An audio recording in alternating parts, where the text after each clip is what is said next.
If Kentucky basketball doesn't end up getting Hunter Dickinson in the transfer portal, I'm going to be honest with you guys. I don't really see a whole lot of other options out there.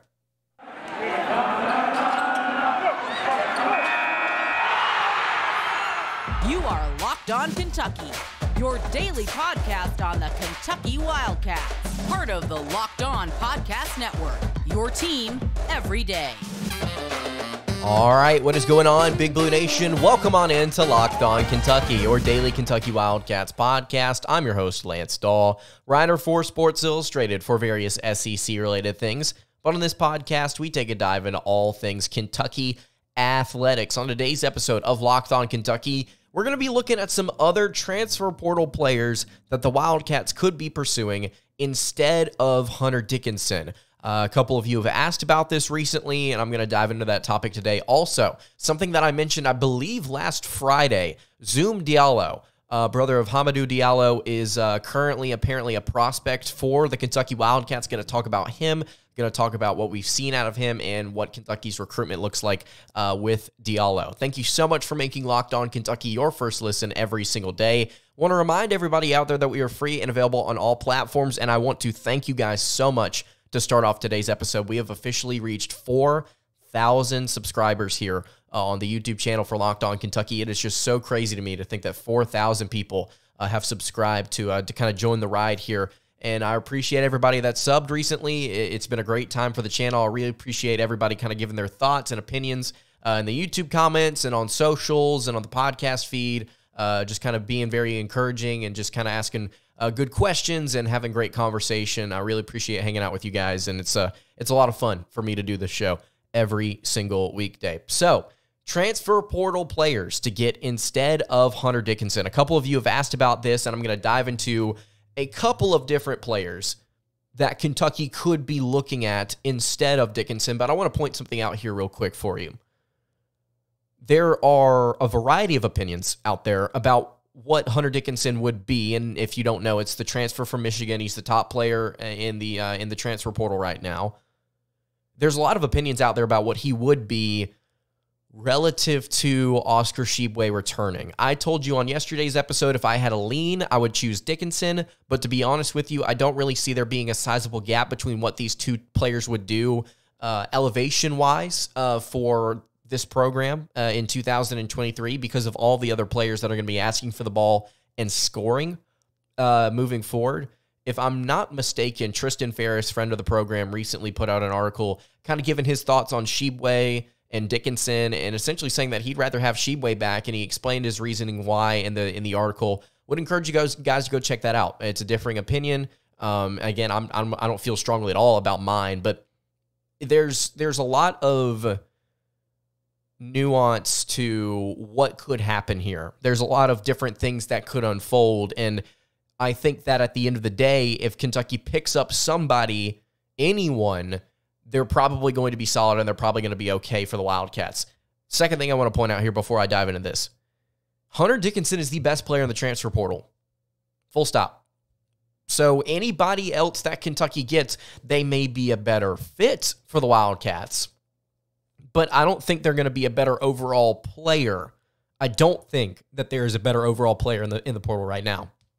And a lot of people, I think, would agree with that. So if you're looking past Dickinson, who, according to the episode that we did yesterday, according to Dickinson, or at least according to KSR, Dickinson said that he'd love to come to Kentucky, but he doesn't want to be here if Oscar Tshiebwe is going to be back.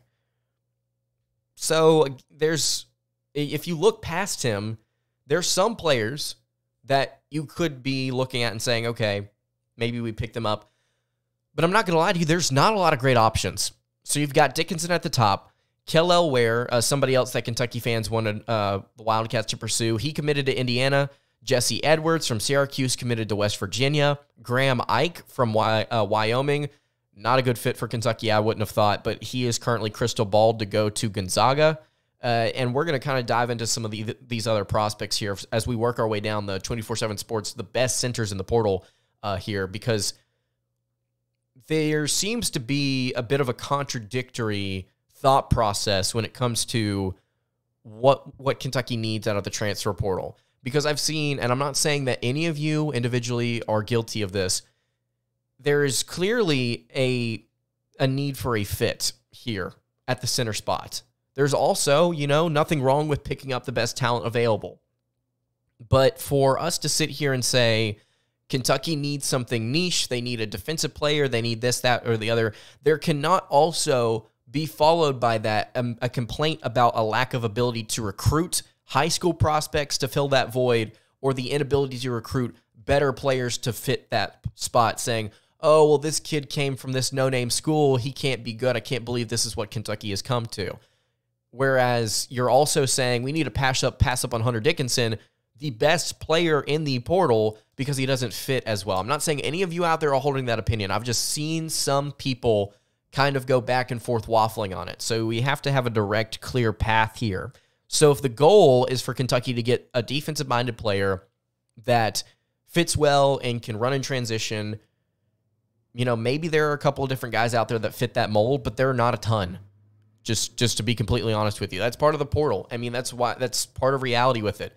These kids, you might have been recruiting out of high school.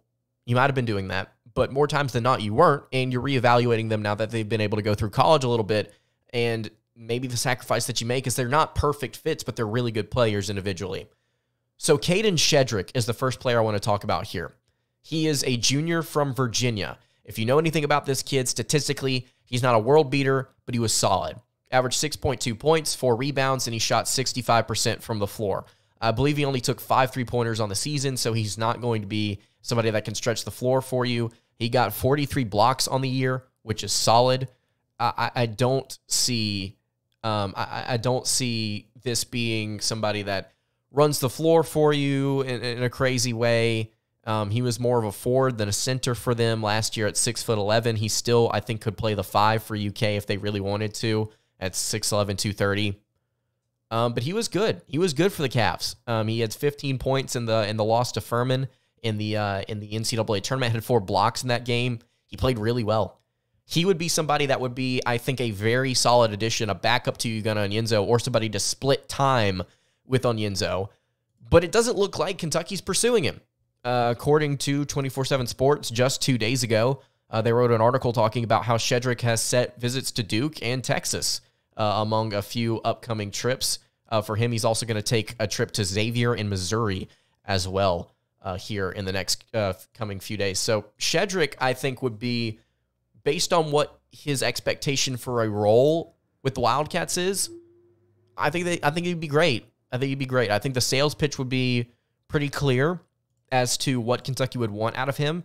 I think it would be as somewhat of an improvement of where his current status was at UVA. I think he'd have an opportunity to score more, to be seen more. Kentucky's obviously a great place to get players closer to the NBA. And, Shedrick would be, he currently lists as a 4-star prospect in the transfer portal. He was a high 4-star coming out of high school. I think he'd be a good player. But he's not being looked at by Kentucky right now, at least not according to the most recent news about Kadin Shedrick. He is the 5th best center in this transfer portal class right now. The second player I want to get to here is Moussa Cisse, who some of you may know, 7'1", out of Guinea. He played for Memphis for a year, or 2 years it might have been actually, and then he transferred over to Oklahoma State. Former 5-star prospect. This kid was expected to kind of pop off and be something special. He was expected to really break out this season, and I don't think he played bad. I think he played pretty solid. He had 62 blocks this season for the Cowboys. He averaged 7 points, 8 rebounds. He shot 58% from the field. And look, if he's looking for a role where he can split time with somebody and split time with Onyenso, I think that would be great. I've not seen much about where Cisse could be leaning. Does Kentucky want a guy heading into his 4th year in college and hasn't panned out to be a 5-star? In this scenario, I don't really think it matters, because all he's being asked to do is be a rotational piece in this front court here, and then maybe be a starter or maybe be another rotational piece in next year's team. But at 7'1", I would take him. He's not a three-point shooter. He's somebody that can anchor things down low. Defensively, he's very solid. I would say yes to Cisse. But again, doesn't really look like Kentucky's taking a strong look at him. And so I hate it for Wildcats fans, but the Kentucky doesn't really seem, because of Tshiebwe holding things up, doesn't really seem like they're going to be getting active in the portal much, if at all, here until Tshiebwe makes a decision, which goes back to what we were saying on yesterday's episode. Would love to see Tshiebwe try and make this decision quicker. Kentucky may be pushing him to do that, according to Matt Jones of KSR. Is it going to happen? I don't know. And Kentucky may be best served trying to find somebody else to replace him, or at least pursuing players to replace him. Because if I were Kentucky, I would be stuck in limbo like this. Like, I want an answer to help better myself. Because at this point, if Tshiebwe doesn't come back and they miss out on all these transfer portal players, it's going to be like Ugonna Onyenso and Aaron Bradshaw, and you need a backup center. You can't go into next season with Lance Ware as your backup center. You can't do that. The final player I want to get to here is Elijah Hutchins Everett. I really hope this kid hasn't committed somewhere. I looked, I couldn't find it. Averaged 11.5 points as a sophomore, 5.5 rebounds, shot 48% from the floor for Austin Peay this past season. He was a little bit of a three-point shooter, shot 32% from beyond the arc. Not great. Also not defensively a prospect I think Kentucky would want to dive into. But look, those are their best choices right now, I think. Caleb Boone is not somebody that I would be interested in. He's too short. Johan Traore from Auburn. He was one of the best prospects coming out of last year's class and played awful in the time that he got to spend with Auburn. And I know, I got to witness it firsthand. He needs some love and support is what he needs for his development. So I think Cisse, I think Kadin Shedrick would be two good, really good additions. Kentucky's not looking at him. And I know that some of you are frustrated out there that we keep talking about Dickinson. Hunter Dickinson this, Hunter Dickinson that, yada, yada, yada, yada, yada. But there's not another option right now for Kentucky in the transfer portal. At least not one that they're looking at. So until that happens, we're going to continue to talk about the best possible option, the best realistic option for the Wildcats to kind of help aid this center spot. If you've got any thoughts on any players Kentucky could be looking at or should be looking at in the transfer portal, you can leave it in the YouTube comments below, or you can hit me on the socials at LockedOnUK. I want to talk about a player that we've not gotten the chance to discuss yet here on the show, and honestly may be more of a Gonzaga lean because of ties. But he's the brother of a former Kentucky Wildcat. Before we get to that, though, I want to tell you guys about our friends over at FanDuel. Right now, as you know, the MLB season has just begun. The NBA playoffs have started as well, and there's no better time to get in on the action over at FanDuel, America's #1 sportsbook.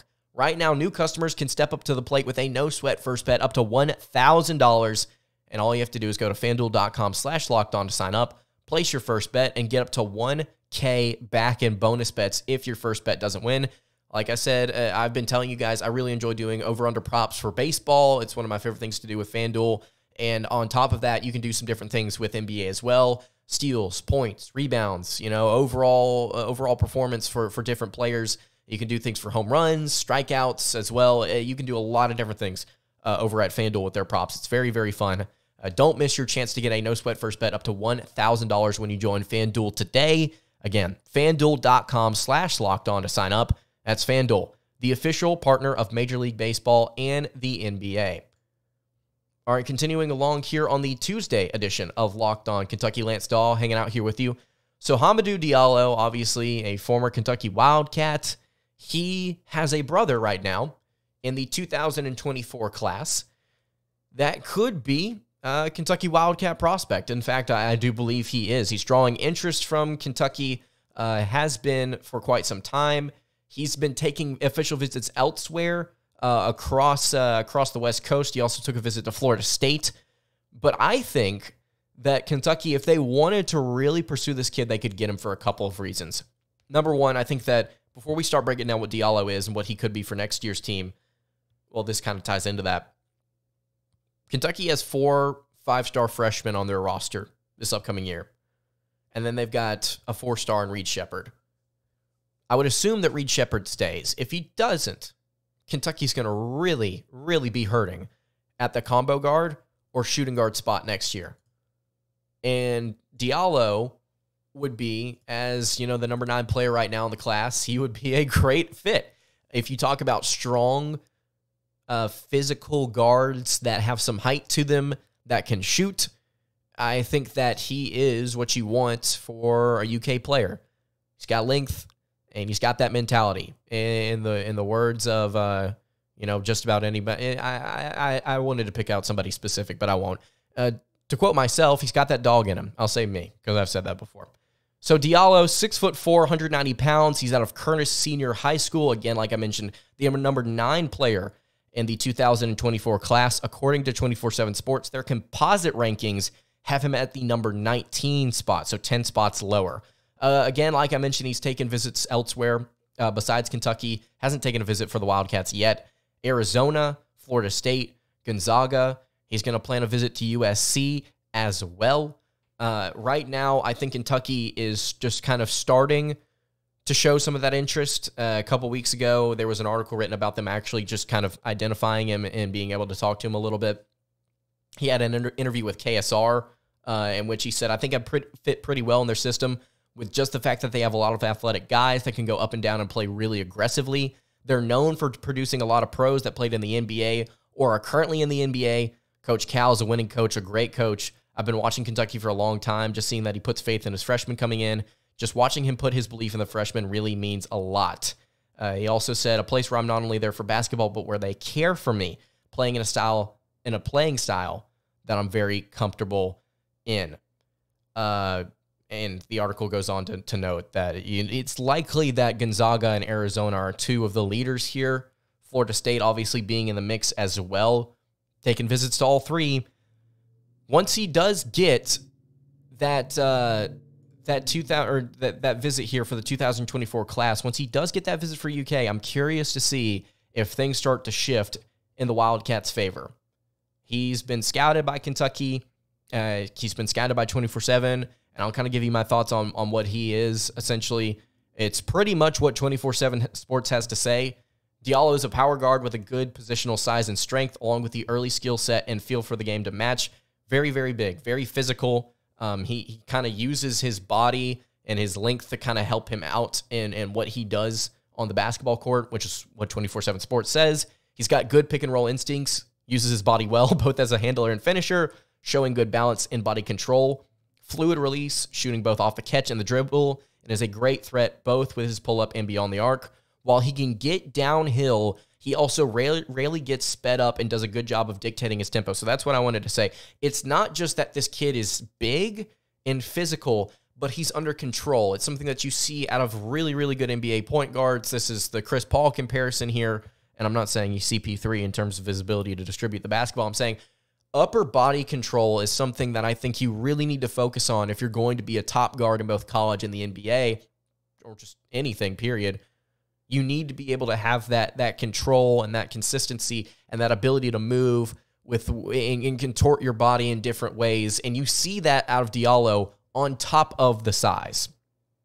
24/7 Sports goes on to say, there's clear passing potential as well, with some high-level finds off the dribble, both going through the lane and coming off ball screens. He possesses natural competitiveness and tools that should ultimately translate on the defensive end of the floor as well.